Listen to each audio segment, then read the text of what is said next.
Can you beat Salt and Sanctuary as the chef class? Well, duh, it's actually pretty easy. Just swap over to a giant sword once you're in-game, and that's all there is to it. No, that's not what I mean. Can we play as a true chef with just the chef armor and iron pot while beating every boss? Turns out this weapon has a secret power that makes it both crazy strong and really terrible. Now that you're all confused, let's give this a shot. Okay, Luigi was the best name I could think of, as Italians are all good cooks, and of course they also all have green hair. We select the chef class for what I hope are obvious reasons, and good old grasping ring is good for the extra salt. Scaling in strength, we will likely two-hand as often as we can. And looking at the deep, we're gonna do a whole 4 damage. Okay, I was told this thing absolutely cooked bosses. Get it? Cooked with a frying pan? Anyway, this thing is a double-edged frying pan. Apparently, it has terrible damage, but scales tremendously with upgrades, making those kind of a priority. Skip all the boring parts, and there's one Kraken monster defeated.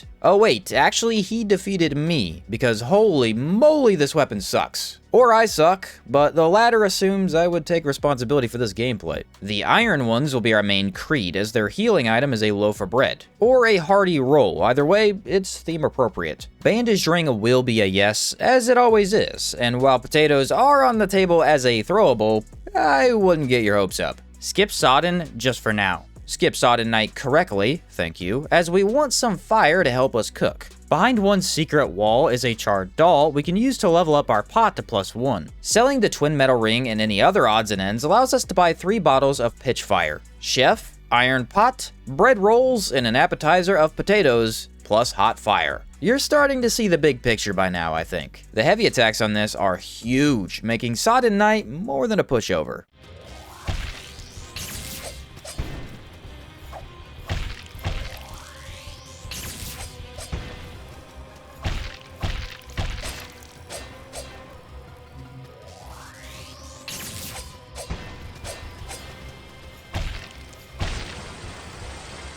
Blacksmith gloves can actually be worn because the chef's outfit has no gloves. Also, I think the look actually works. But I ran without it so the nerds couldn't get me with an, actually, you didn't do it with full chef because, Yeah, no, I thought of that. Wrapped Link is our next ring pickup, so we can hardly ever get hit, and up next is one queen about to be dethroned. Well, potatoes, they weren't much help, and even though fire is quite good, she doesn't seem all that fazed by my efforts. With low stamina, this is kinda tough, and for a second I thought we might not have enough pitch fire. Well, I died, so now we definitely don't have enough. Selling even more of my belongings gets me 5 for a second round, which went a lot better. Honestly, the first time I wasn't playing all that well. Shake the rust off of my stainless steel cookware, and that's a good home meal well done.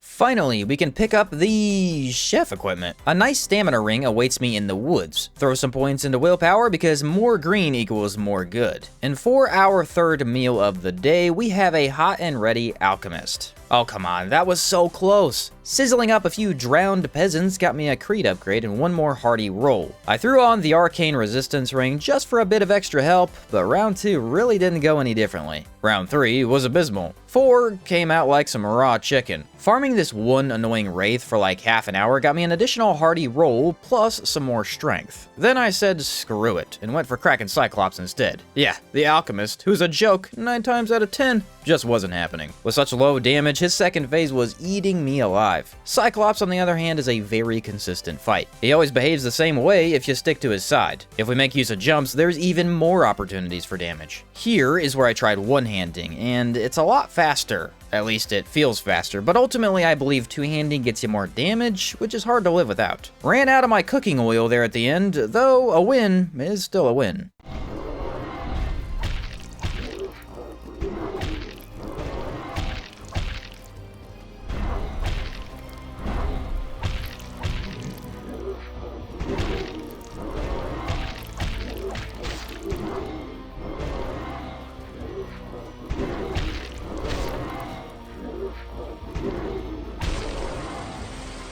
The Cyclops' salt gets us a few levels of strength, yes, but what I was really after was the bonus strength ring. And since he is defeated, we can skip the Jester and grab our Vertigo brand. Use it here where you can get the fire pot boosting ring. Just hit that ledge as you come up and 3 charred dolls can be found. Alright, the damage goes from 6 all the way up to 8, which is bigger than it probably sounds. If we then head to the right of where the Cyclops was, there's a brief section leading into the Red Hall of Cages. A single charred locket sits here, increasing our damage up to 13. And since the Alchemist was a pain to deal with, we can roast us up a Jester instead. Heavy attacks look awesome, although they definitely get you hit, whether you like it or not.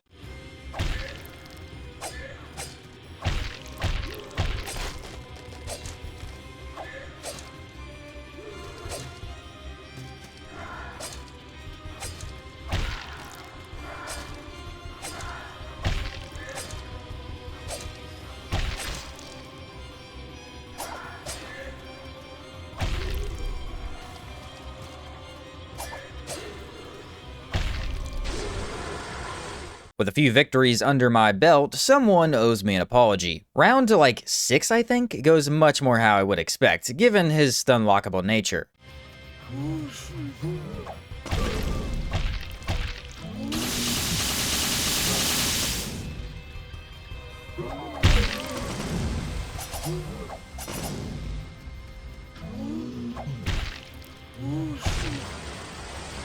Haha! Hardest boss of the run is served. I wish I could tell you I was kidding, but I'm really not. Castle of Storms really lets us heat things up as we collect the Fire Resistance Ring along with 3 charred lockets by the smaller lightning trap, going on up to 17 damage this time. I always like to try the worm without the additional fire ring first, just to see if I can. Lizard Jerky was on the menu, as this flying beast couldn't handle the heat. Very surprising for us to conk him down this good, as I had expected him to be quite troublesome.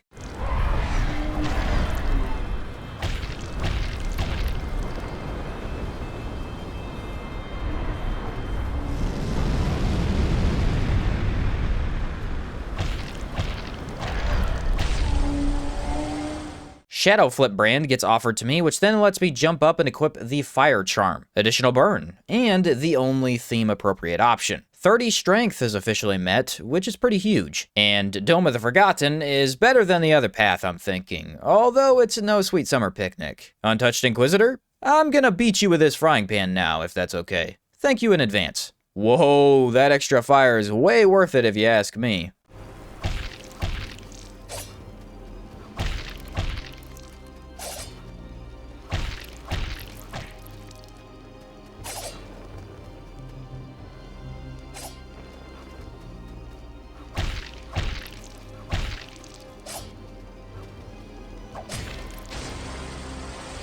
The third lamb is not far away, of course, though he isn't as easily taken down. Stick to him like glue, and it's good eating for you, is what I would say if I was a guru. But alas, I'm no Doctor Who. At risk of losing all of you, I dare say a temporary toodaloo. Our battle was rough, and he sure was tough. Okay, fine. I'll stop giving you all this guff.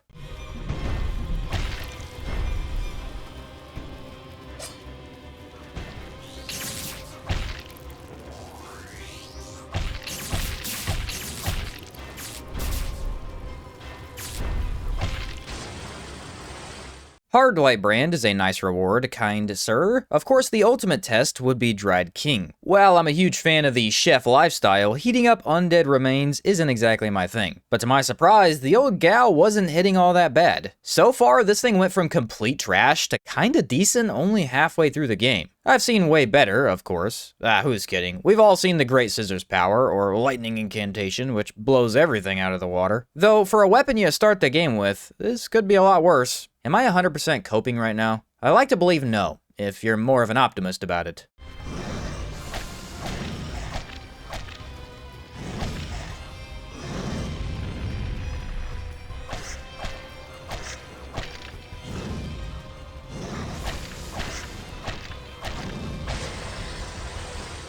Dartbrand now touches my hand as we make sure to exhaust all the sorcerer's dialogue. Oh, what I wouldn't give for some of that delectable golden wine right about now. Hang on a second. Wine is totally a thing people use in the kitchen. Man, what a missed opportunity. Tree of Men. He's not that different this time around than he ever is. I guess gimmick fights that are really gimmicky don't often change all that much. Works for me, because at least then I know what I'm doing. Hanging Men, not all that hard to take down due to air swinging and burning fire. Metal really isn't known for being easy to melt. However, my results weren't undercooked.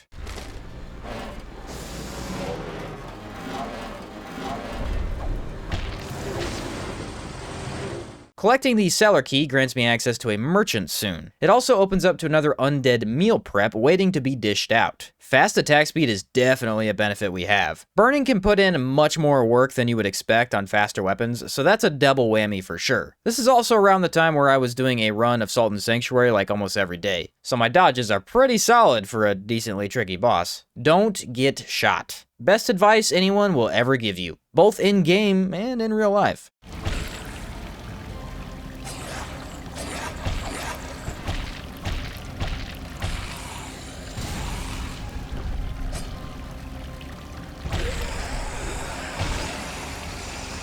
You know what time it is. Into the swamp we go for some of that deadly flavor. Stench is a meal nobody wants, while at the same time a fight I really looked forward to. Any foe who's super weak to fire means a much more relaxing altercation. Heavy attacks were looking really epic early on as they chunk huge hits at a time. At this point though, I wasn't using them much since faster swings made dodging a bit smoother. Unfortunately, my healing options are not that good against overtime damage. Arguably, it's the only negative aspect of the Iron One's creed. Hardy rolls grant a top-notch instant heal, but each doesn't last very long at all. I'll still take them over several other options, but they can't live up to red grass from stone roots, that's for sure.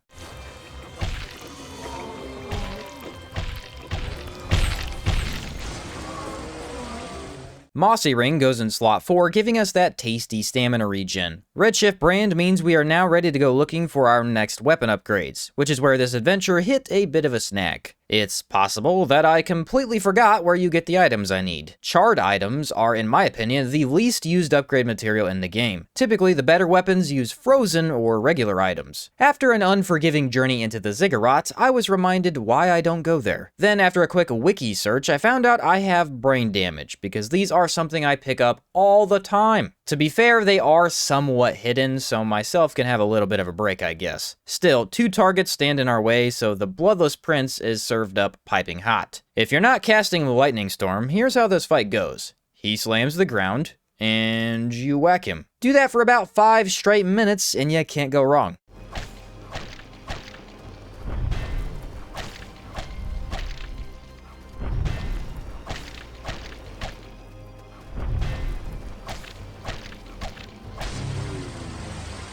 Can't go wrong with the coveted, except there isn't really anything to cook up here. 2 ghosts and an axe. Who the heck is eating any of that? I can't imagine. Not too shabby on our end, as blunt is always great against this duo. Burn is much less noticeable, since this is a metallic object that we're smacking. Plenty of hardy rolls can get us through no problem, for one of the best fights we've had this run. I don't know how these two ended up being such a pleasant experience, with a frying pan of all things. Hey, we take wins wherever we can get them.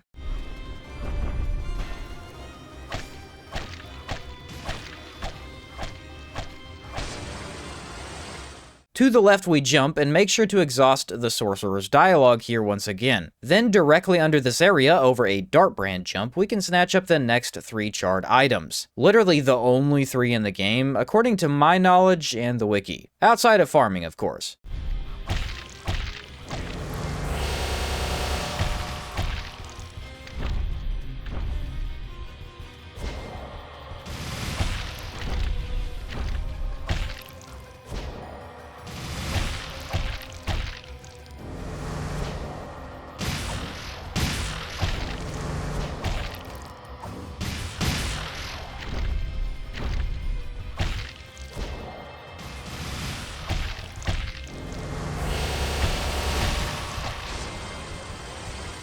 If we now go back to the first beach we washed ashore on, the sorcerer will be waiting. He grants us 1 charred tome for progressing his quest. The final upgrade material taking a mere iron pot up to 38 damage. If we throw on the blood flower ring found on the way to Coveted, we can top it off with scaling for 104 damage per hit. Wow, what a difference. Karshjaw was my victim of choice for testing out our max power. As the kids would say, this build absolutely cooks.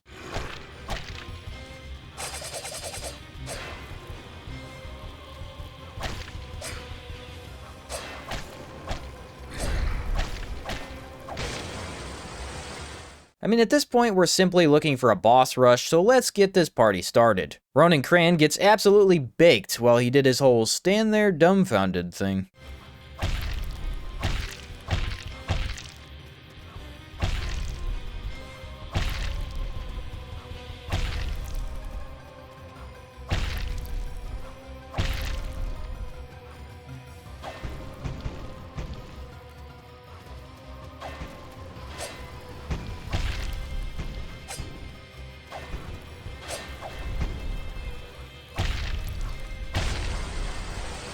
Ooh, the silver salt charm is way more damage, and salt is related to cooking too. But nah, let's keep things classy here. After all, the cook isn't always the one who does the salting. Mal is a divine being of magical power living among the stars, who got brutally bashed down by Luigi the Italian.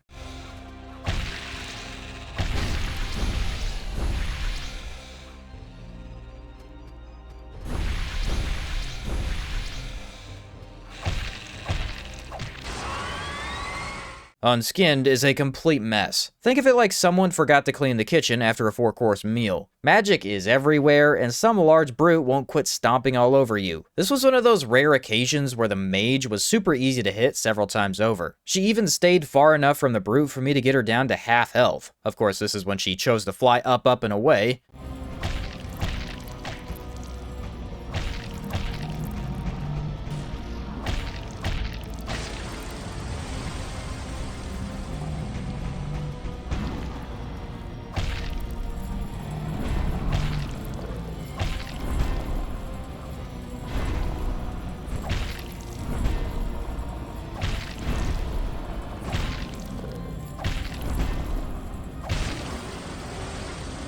At long last, I have reached 50 total strength. We can now one-hand our weapon for faster attacks and still keep our strong damage. More willpower, here I come. Kraken Dragon isn't particularly easy for us, as ranged options typically are my way to go. Probably the worst aspect of this iron pot is that it deals strike or blunt damage, which is the most awkward damage type in the game. Almost every boss is super resistant to it, but then near the end it becomes the best option. Specifically Coveted and the final boss get backhanded by strike damage, and it's awesome to watch. So you literally have an item here that goes from complete zero to mega hero. Odd weapon for sure, though it definitely makes the thing feel pretty unique.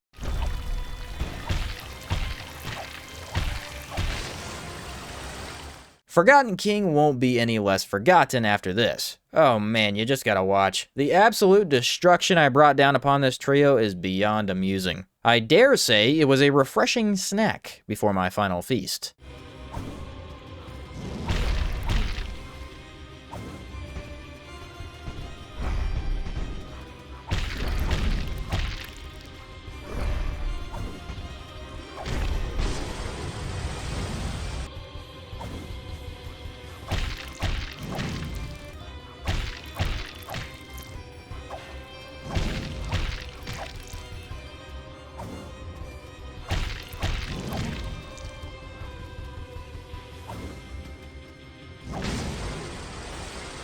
The official build stats end with 50 strength, 8 endurance, and 30 willpower. We have the light roll, our one-handing our iron pot, and equipped the fire charm for excellent burn. It's officially time to see if my knowledge in the kitchen can stand up to the dark power of an evil god. Okay, as climactic as I made that sound, this is probably the worst start I've ever had. You ever have one of those fights where you know what you're doing, but for whatever reason you do the exact opposite? Yeah, that's what happened here. I can't even begin to explain it.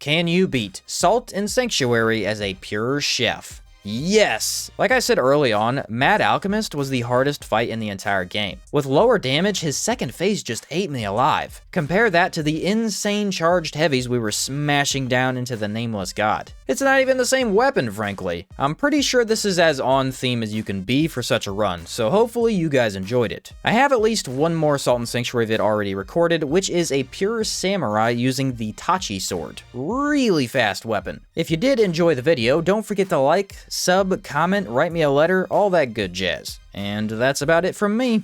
Thanks for watching, and I'll catch you next time.